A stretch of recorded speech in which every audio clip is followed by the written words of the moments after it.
Hey, this is Moefire. I just had a story that been coming to my mind for some time, for the last couple of days, and I had written this um, something like a sermon in 2007.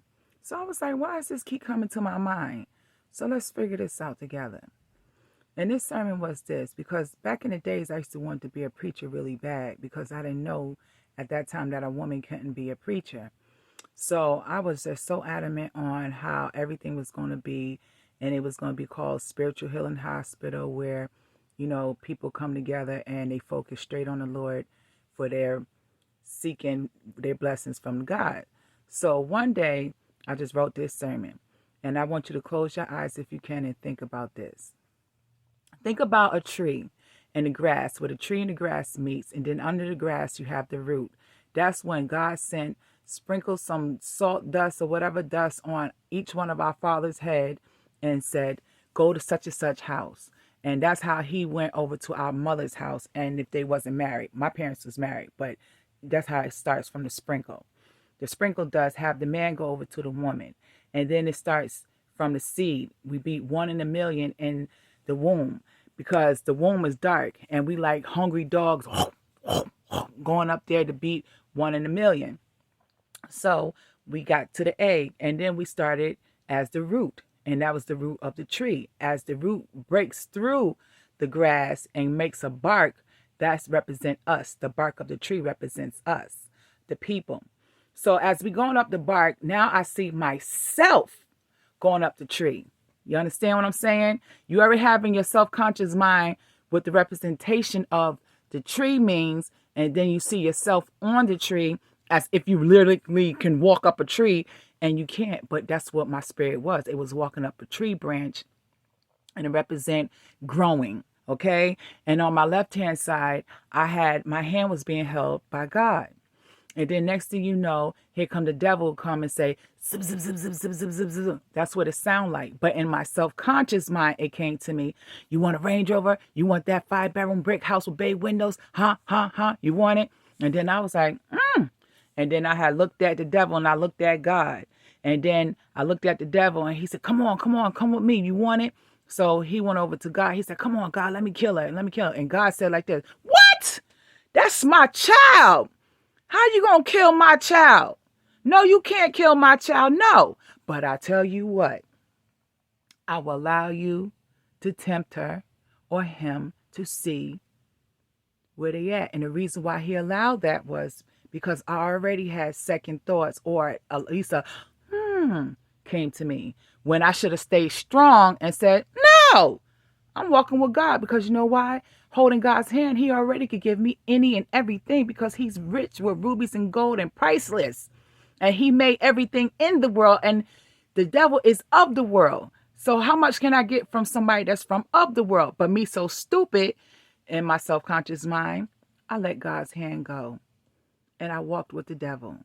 And the devil, just imagine like this pole behind me, my bedpost. You see that? That's like going up the bark of the tree. And then the devil took my hand, and then he took me around the back of the tree right there. And the back of the tree was a house, a big, beautiful house with big windows, sliding glass doors from the back. And as we walked through the house, I'm looking around like, wow, this is beautiful. Who else is this? So we walked through the glass sliding doors, and there's a big old tree that's in the back. And the tree just had a lot of branches and had full of grass. I mean, not grass, leaves and everything. So next thing you know, I'm like, wow, this is a nice house. Thinking he was going to give me this house because he said he'd give me the house I want, the Range Rover and everything. And then like this, I was on the tree branch. And then my self-conscious mind goes, when I was looking at the tree, I would see on the left side was full of men on the branches.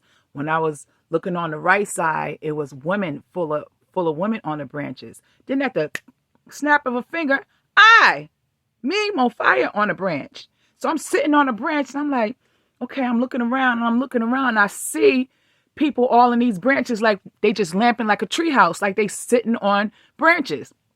So as time went on and we just sitting there, nothing never took place. And it represented like if you had the sky over the buildings and the sky just go like this, and that represented days, weeks, months, years, and even hours went by. Wasted time. So next thing you know, I would see like a leaf will fall off the branch. And as it go past my eyes, it's a leaf. As I look down when it fall, it's a dead body. So I was like, whoa, it's a dead body. And then I had to realize how long I've been sitting on this branch. And it was like 5, 6, 7 years went by, maybe more. Because remember, representing time going by. So then I had to say, this man didn't give me nothing. And I had to say, God, don't leave me this way. And guess what happened? Poof. I was off that branch. And I was right there back on the bark. And guess who was at the bark? God. He was in the same exact spot I left him all them years ago. And he never left. He never left and never questioned me. Never got mad at me. I had to sit here, and when I seen him, I repented. Oh, God, please forgive me for my sins. He ain't say nothing else but get up. Let's go. So we continue to walk up the tree bark. And then you know what? I started thinking in my self-conscious mind, that's the devil representing, yeah, you think you're going to get stuff from me. I'm not helping you. It's all an illusion. Why should I help you? Then I looked in the Bible one day and I found out the devil don't even like humans. Then that's when I came into real reality. I don't work for the evil. Because you know why? The devil don't like humans. Why work for him when you're really not going to get a reward? He is using you like modern day slavery, enslavement of the mind, of the heart, of your feet. Like they say in Nam Yoho Rinkeikyo, your feet is stuck in the mud. Your boots are stuck in the mud. He have your foot literally stuck in the mud. He have your feet stuck in the concrete if you be there too long. And then if he get your mind, he already got you. That's what he want to do. He want to take your mind. It's to steal, kill, and destroy. And it's all an illusion. Everything that you see we do is all an illusion. We have to wake up and come out of this illusion because the devil does not like humans. And he has so many people that he's taken out because he comes to steal, kill, and destroy. You should have seen the bodies that was falling off of those trees when it looked like leaves. And it crossed your eyes, it's a big pretty leaf just falling. And a big leaf don't fall if it's green, but why was green leaves falling? And then when you look down, it was nothing but a dead body. So come on and give your hearts to God, because you know why? God loves us and he's always waiting. He's always waiting for us. Just like he waited when I was on that tree branch for all them years, he was always waiting. He never leave. He wants us, and this is who he wants. He wants the ones that's in the gutter. We in the gutter.